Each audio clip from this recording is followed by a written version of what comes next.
Meu nome é Leandro Lucchini, sou de Angola e gostaria de saber se, na visão do professor, as guerras atuais na Europa, no Oriente Médio e a instabilidade em países africanos, como Níger e Burkina Faso, podem estar conectados a um plano maior que visa uma nova ordem mundial. Pergunta complexa aí, É. né? Realmente, assim, de fato, se for pegar todos os conflitos, quando ele fala de Níger e Burkina Faso, é porque realmente aquela região é uma região da África que a gente chama de Sahel.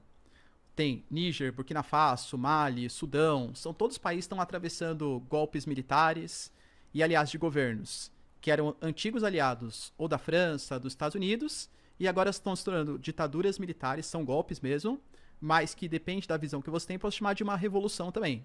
Porque são países que estão tentando se livrar desse colonialismo europeu, que fez muito mal para o continente africano, em detrimento de governos mais nacionalistas.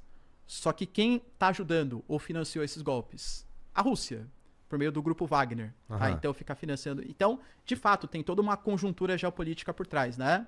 Ou de apoio dos Estados Unidos, ou de apoio da Rússia.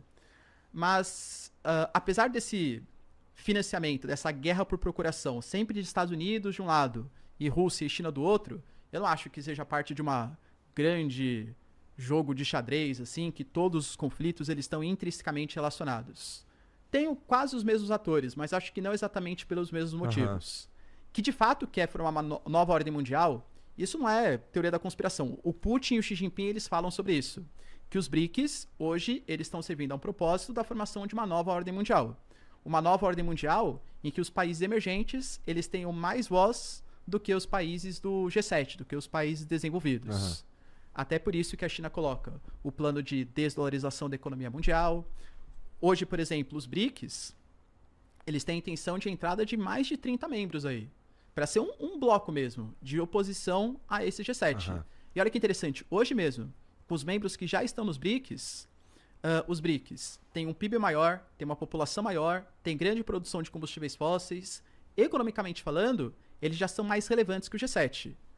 Acho ainda que é um grupo pouquíssimo coeso.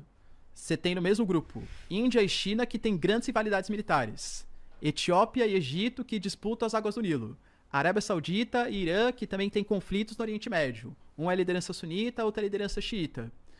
Mas é um bloco aí que está surgindo. Então acho que sim, China e Rússia pleiteiam essa nova ordem mundial.